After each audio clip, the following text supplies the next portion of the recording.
August 18, 1940. RAF Kenley Airfield, Surrey. Dawn has not yet broken, but the earth is already trembling. A ground crewman named leading aircraftman William Bill Carter stands beside a Hawker Hurricane, hands black with oil, ears ringing from the constant roar of engines. The air smells of petrol, scorched rubber, and the faint tang of burned cordite left over from yesterday's sortie. He hasn't slept more than 3 hours in 2 days. None of them have. Every time his eyes close, he sees smoke, sometimes German, sometimes British, rising into a sky that has forgotten how to be peaceful. Somewhere overhead, a lone Spitfire patrol cuts across the darkness. Its engine tone rises and falls, searching, listening. Bill wipes his brow. His uniform clings damp against his back. The summer of 1940 is unusually warm. And yet when the phone inside the dispersal hut rings, a chill sweeps across the airfield like a ghost passing by. The scramble bell follows. Pilots sprint. Parachutes slap against legs. Ground crews move with rehearsed precision. Flight Lieutenant John Ellis, commander of No. 610 Squadron, pulls on his helmet as he runs. He doesn't look tired, he looks wired, all nerves and breath. He shouts only one thing to his men as he reaches the Spitfire waiting for him. Eyes open, stay tight. We go together. Engines cough, sputter, roar. Propellers blur into circles of steel-tipped wind. The sky is just turning gray when they lift from the runway. This day will later be known as the hardest day when the Luftwaffe launches one of its most concentrated assaults on RAF airfields. Aiming to break fighter command before it can fully recover, Kenley is a prime target. So is Beacon Hill, so is Hornchurch. These airfields form part of No. 11, group responsible for defending London and the south coast, and they are stretched to breaking.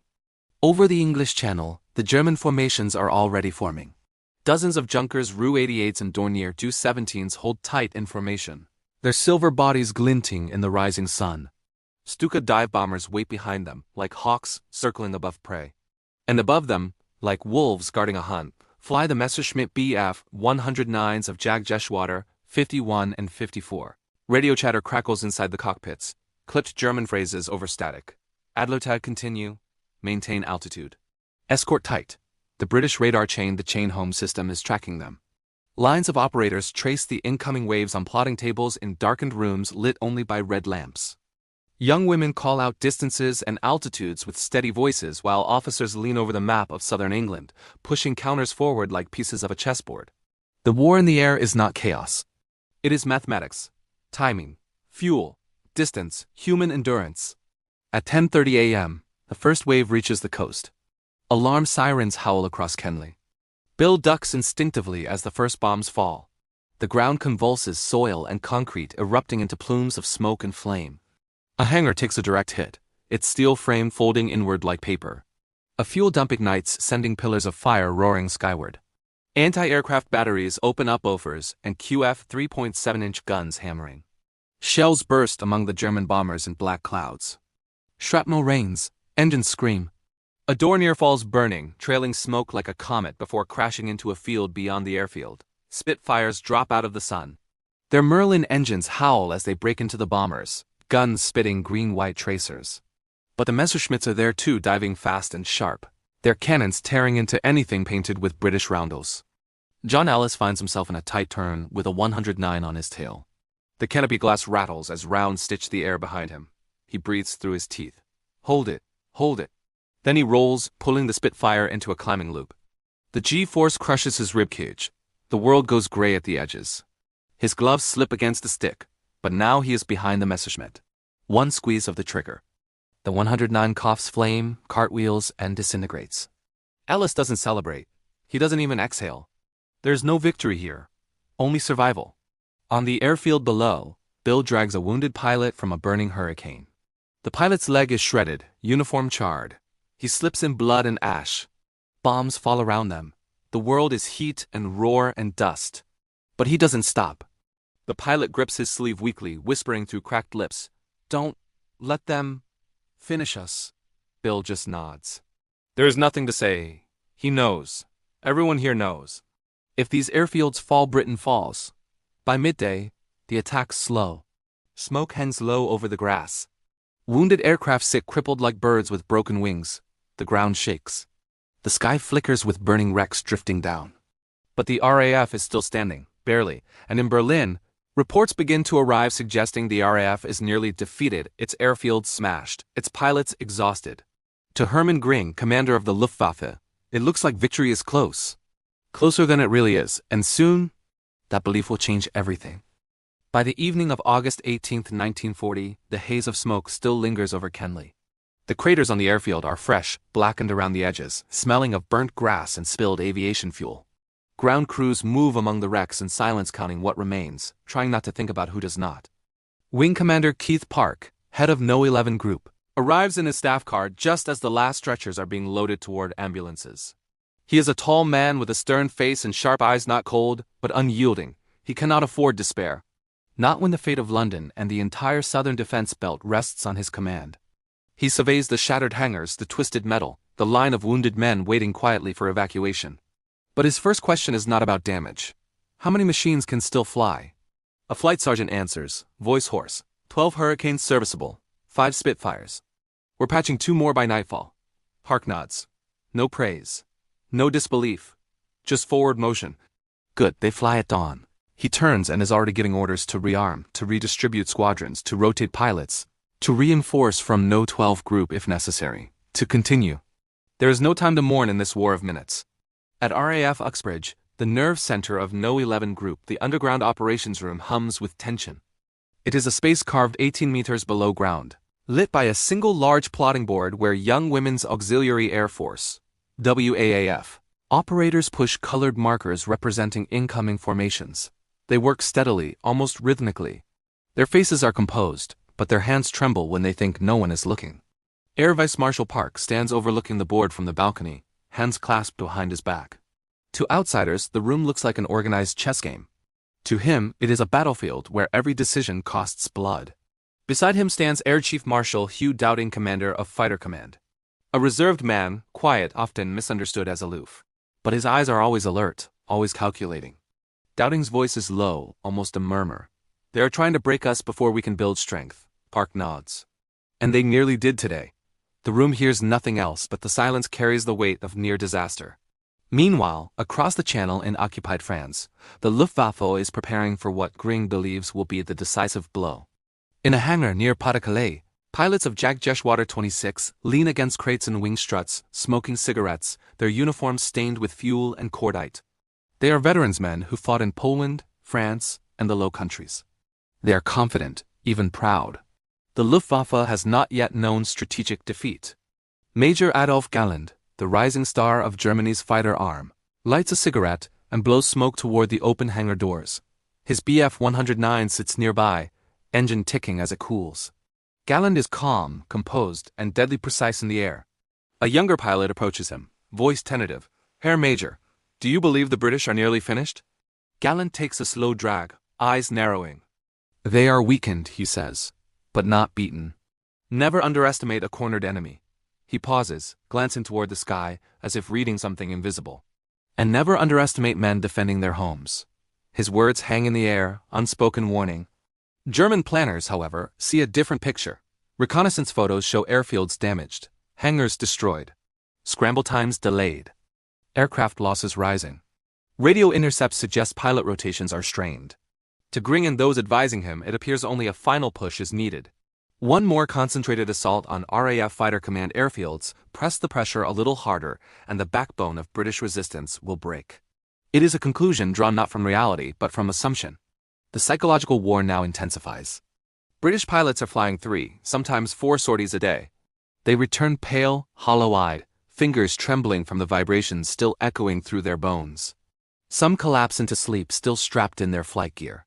Others stare blankly at the wall, hearing engines and gunfire long after landing. The strain is not only physical, it is emotional. Many of the men they shared breakfast with are gone by nightfall. In the mess hall at Kenley, the atmosphere is quiet. A chipped mug sits at an empty seat. A flight jacket hangs from a peg on the wall, untouched. A photograph of a girlfriend, a wife, a fiancée sits on the table. No one moves it. No one speaks of it. They simply fly. Yet for all of this, something remarkable is happening. Despite the losses, despite the exhaustion, despite the fire and rubble, the RAF is not collapsing. Because every night, repair crews work tirelessly under blackout conditions. Welding, hammering, patching runways, dragging damaged fighters back to serviceable condition.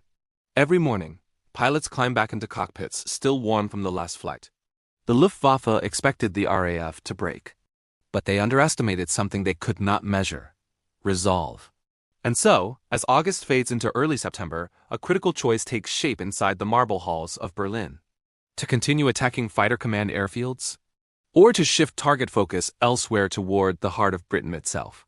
Reports flawed, incomplete, overconfident suggest the RAF is already beaten. And a new target gleams on the horizon: London. The decision has not yet been made, but it will be. And history will turn on it.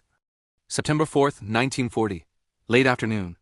The sky over the Thames is clear and pale blue, the kind of sky Londoners once associated with summer picnics, cricket matches, and the quiet, easy drift of clouds. But now when Londoners look upward, they don't see clouds.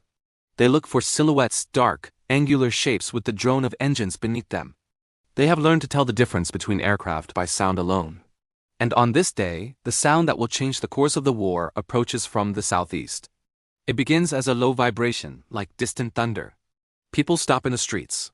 Dock workers pause mid-lift. A policeman at Charing Cross Station tilts his head slightly, his breath held. Mothers quiet their children. The sound grows. Then the first anti-aircraft guns open fire. The rate is not large. Not compared to the assaults on Kemley or Biggin Hill. Just a small formation of Heinkel He-111 bombers, likely probing for targets.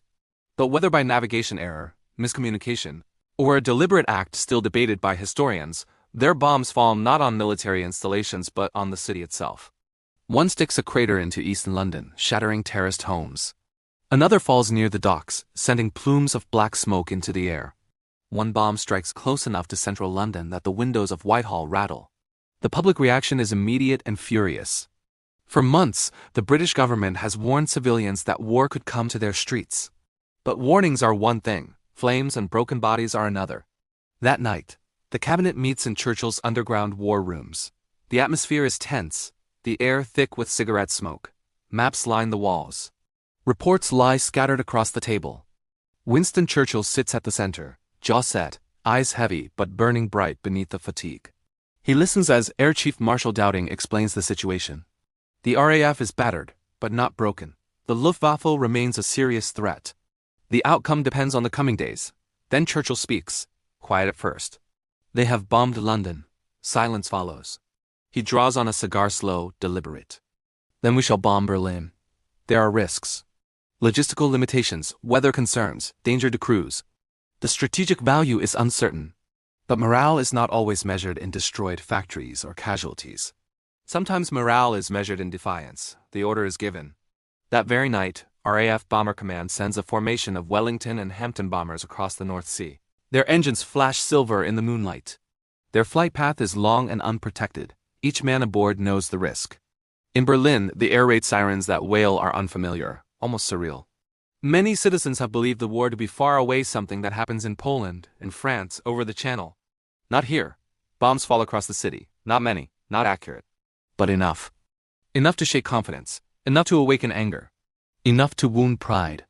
The reaction in Germany is immediate and explosive. Reichsmarshal Hermann Göring, who had previously boasted that no enemy bomb would ever fall on Berlin, flies into a fury. His pride, his reputation, his carefully cultivated aura of invincibility, all of it is now stained, and so the orders shift. He demands reprisal. No longer will the priority be the destruction of RAF Fighter Command airfields. No longer will the emphasis be the systematic dismantling of radar stations. No longer will the Luftwaffe focus on the strategic edges of Britain's air defense. The new target is London itself, not factories, not dockyards, not rail junctions, the city, the homes, the people. If the British want to test resilience, Göring intends to crush it. In the operations room at Uxbridge, Dowding receives the first intercepts indicating the change in target priorities. He studies the reports in silence. He sees what this means. Park stands beside him, arms folded. They're shifting to London. Dowding nods. His next words are quiet but carry the weight of thousands of lives.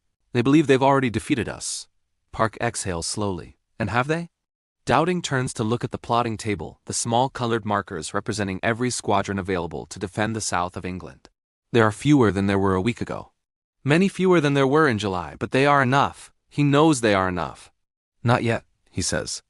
And then, with a flicker of something like grim satisfaction, and now, We may just have the chance we needed, because by shifting the bombing from airfields to London, the Luftwaffe is about to make the greatest strategic mistake of the Battle of Britain. The airfields will have time to recover. Pilots will have time to rest. Aircraft will have time to be repaired and returned to the skies. The RAF will live. The battle is entering its decisive phase. The city braces. The pilots wait. History holds its breath. September 7th, 1940, 4:30 p.m., the Lower Thames. The day begins warm, nearly golden, with sunlight shining off the river like polished brass. Barges, ferries, and cargo ships move along the water in a slow, patient procession, work continuing as it must. Dock workers unload crates. Cranes clatter. Children chase each other along back alleyways. London hums with the familiar noise of life. Then the sound changes. It begins as a hum, low, distant, almost musical, a vibration underfoot, a quiver in the air. The workers stop, men look up first, women follow. Children go quiet. The hum grows, louder, heavier, like the sky itself is turning into a machine. A formation appears, then another behind it. And another. And another. 80 Heinkel, He-111s. 90 Dornier Du-17s, more than 300. Junkers Ru 88s. A sky full of bomber wings stretched across the horizon like a moving storm front of steel. And above them escorts. Hundreds of Messerschmitt Bf-109s and Bf-110s flying guard overhead, glittering like spearheads in the sunlight. The air raid sirens begin to wail long, slow, and mournful, like the city itself is crying warning. On the roofs of London, anti-aircraft gunners scramble to positions. On street corners, police officers shout, "Get to shelter! Underground now!" Mothers drag children by the wrists. Shopkeepers pull shutters down with shaking hands. Buses halt in the streets, passengers pouring out, scattering. But the bombs have already begun to fall. The East End is the first to be struck. The docks, the warehouses, the narrow rows of homes along the waterfront. The communities of factory workers, sailors, stevedores. The first explosions are deafening, massive columns of flame erupting upward, glass windows blowing outward in waves. The streets turn to dust and smoke. Wooden beams collapse, fire races along rooftops, people run, people shout. People fall. The air smells of coal dust, burning tar, and human panic. 20,000 feet above, the RAF arrives. Spitfires and Hurricanes of No. 11 Group, scrambled from Croydon, North Weald, and Hornchurch, tear into the bomber formations. But they are outnumbered. The escorts are too many. The sky is thick with tracer fire and exhaust trails. The formations are so large that to break them is like trying to punch holes in a wall of iron. Squadron leader John Ellis's voice crackles over radio. "Keep them off the city. Pick your targets." "Tight turns, gentlemen, tight turns." He banks his Spitfire into a diving attack against a formation of Dorniers. The whirl becomes speed and gravity and the trembling roar of the Merlin engine. His gun's flash tracers streak toward the bomber's engines. A Dornier shudders, its wing catches flame, it falls, tumbling. But two Bf-109s drop in behind him immediately. "109s on me, I need a hand!" The sky is chaos-like, being inside a firestorm made of metal. On the ground below, entire neighborhoods are burning. The docklands blaze fiercely, brick warehouses crackling like kindling. Crates of rope and timber ignite, sending sparks swirling into the sky. Gas mains rupture, exploding like artillery shells. Paint flakes blister and peel from heat. Fire brigades race through the streets, their engines echoing through smoke-clogged avenues. But many hydrants are shattered and water pressure is failing. Civilians crowd into underground stations. In the tunnels beneath London, thousands huddle on the platforms, children clutching dolls. Old men holding their hats, families pressed shoulder to shoulder. The rumbling above sounds like thunder rolling directly overhead. A young mother whispers to her son, stroking his hair, "It's all right. We're safe. We're safe here." She does not believe it, not really, but she says it anyway. Because there is nothing else to say. Back in the war rooms beneath Whitehall, Churchill stands motionless, watching the situation map. His face is rigid, hard, a muscle in his jaw twitches, but no tear falls, no word cracks. "What can we send?" He asks quietly. Doubting answers with equal calm. "We have sent everything we can." Outside, the city he leads is burning. Inside him, something hardens. A line from his own thoughts forms sharp as steel. "If this is to be our darkest night, then we must endure until the dawn." Night falls, but the bombing does not stop. Now the fires burning along the docks reflect upward, turning the smoke above the city into a glowing red canopy, a fiery ceiling stretching across the Thames. Fire brigades work until their arms shake. Volunteers form bucket lines. Medical teams tear sheets into bandages. Rescue workers dig with bare hands through rubble where children are trapped. The Luftwaffe returns again and again, guided by the glow of the burning city, no need for navigation. It is the first night of the Blitz, and it will not be the last. Yet somewhere, inside this night of flame and fear, there is also something else, something Gring never anticipated. The city stands. The people endure. London has not broken. It has only awakened. And the RAF, relieved of the crushing pressure on its airfields, has begun to breathe again. What Gring believes is the beginning of victory is instead the moment the tide begins to turn. By the second week of September, the fires in London still smolder. Smoke rises in thin gray columns each morning, hanging low over the rooftops like a shroud. The city moves slowly, tired but unbroken. Shopkeepers sweep shattered glass from doorways. Workers patch roofs with whatever wood they can find. Children carry buckets of sand to place near stoves in case sparks catch again. Underground stations have turned into nightly dormitories. Entire families sleep on platforms beside the rails, wrapped in blankets or coats.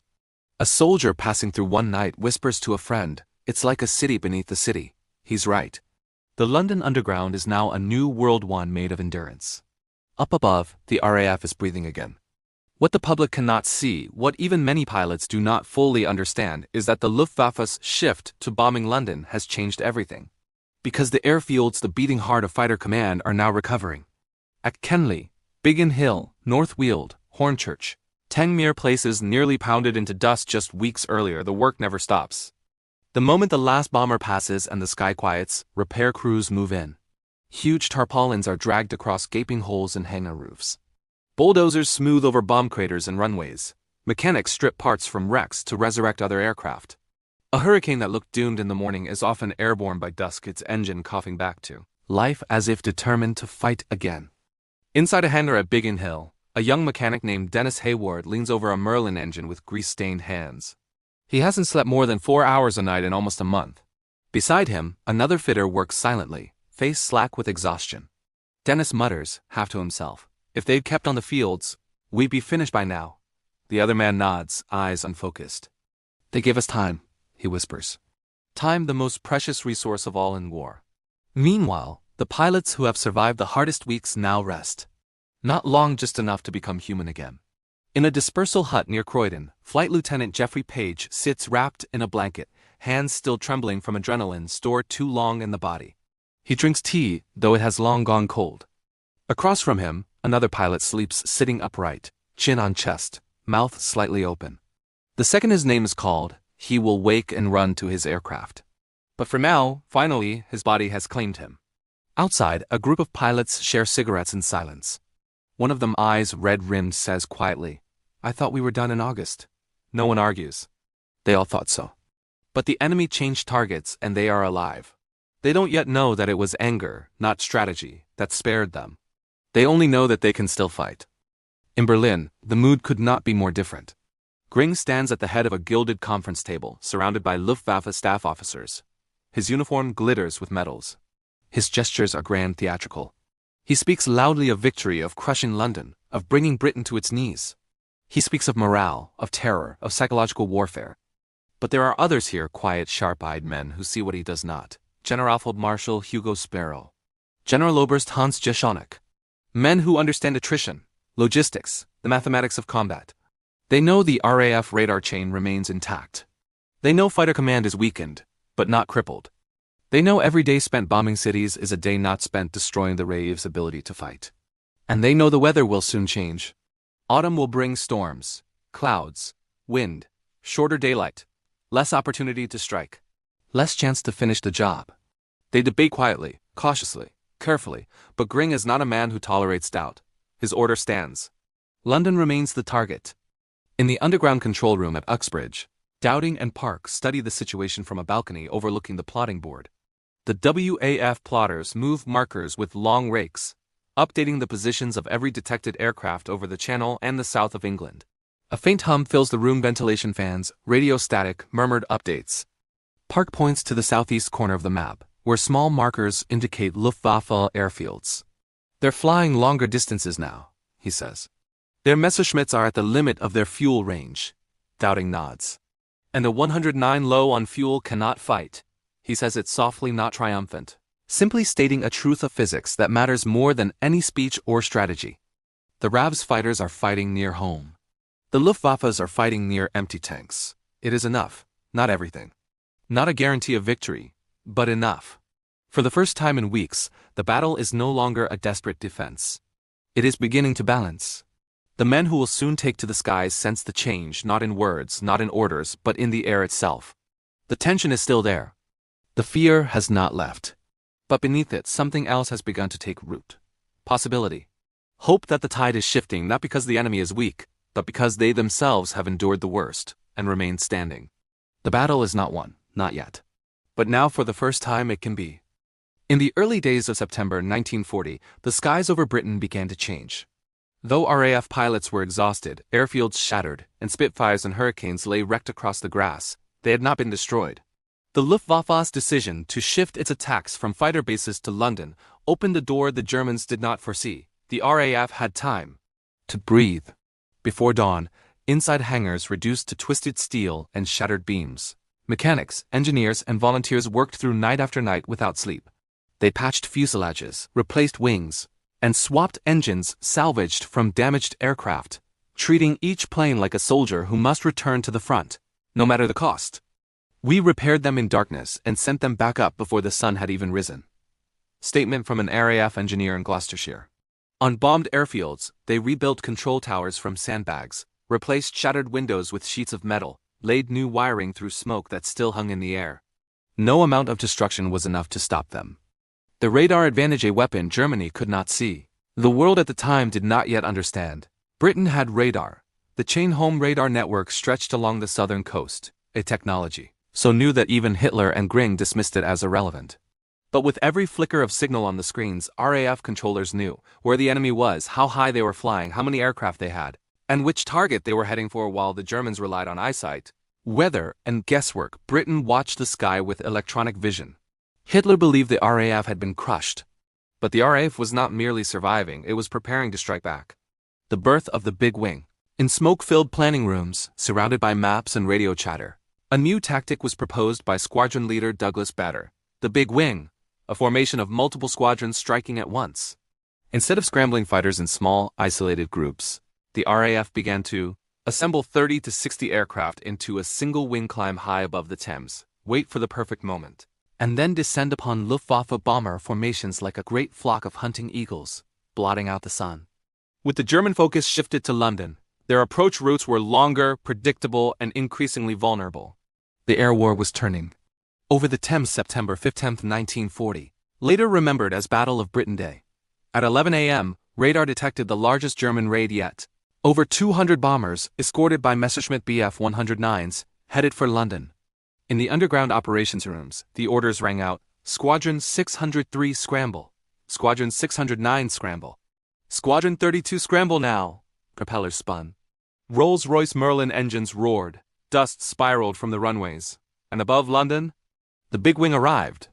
Dozens upon dozens of Spitfires and Hurricanes dived together through the sunlight, a falling storm of fire and steel. The sky was no longer blue. It churned with flames, smoke, and the splintering of metal. RAF pilots fought knowing they were defending their homes, their city, their families. German pilots, brave, skilled, unyielding, were fighting over a land that was not theirs.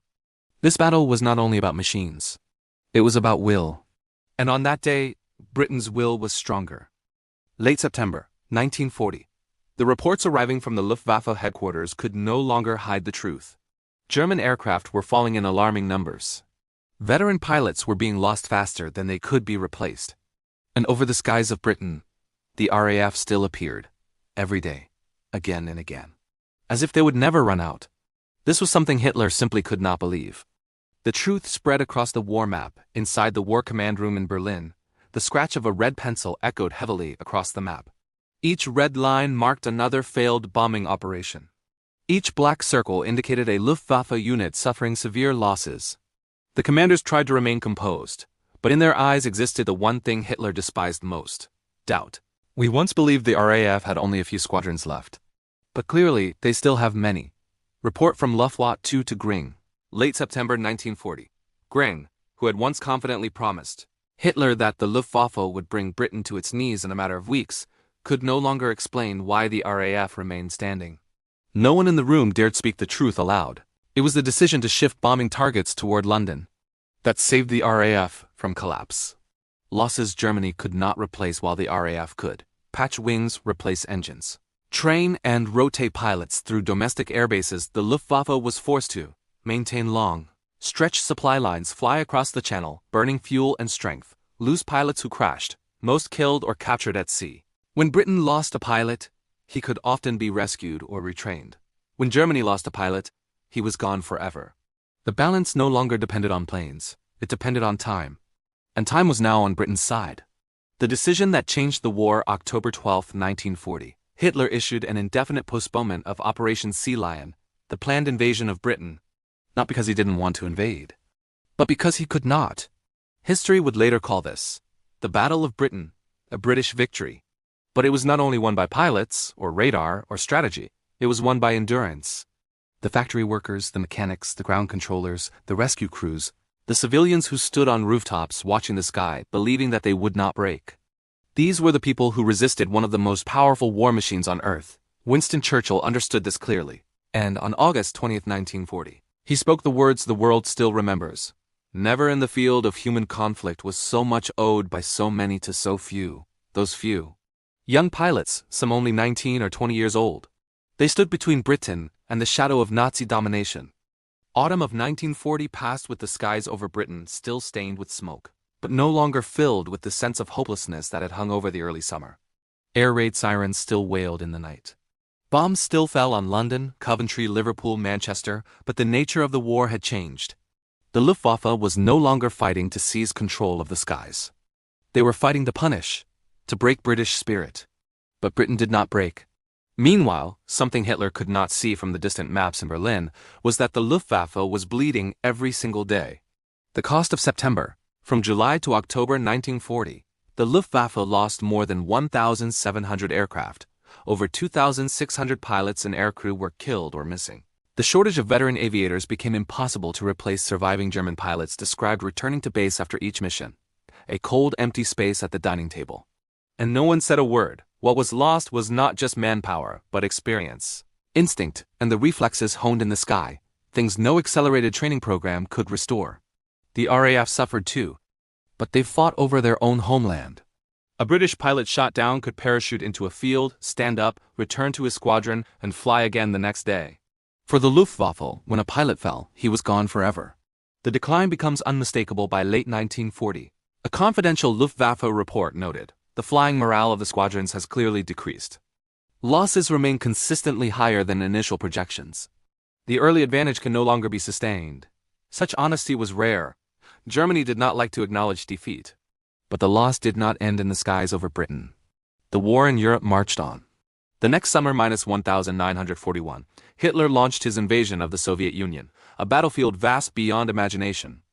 A front demanding aircraft, pilots, fuel, endurance, all of which the Luftwaffe had already spent over Britain. When Germany needed air power most, it no longer existed at the strength it once had. The core strategic failure military historians today widely agree, the Luftwaffe did not fail because of a lack of aircraft, nor because of inferior technology, but because it fought a war it was never designed to win.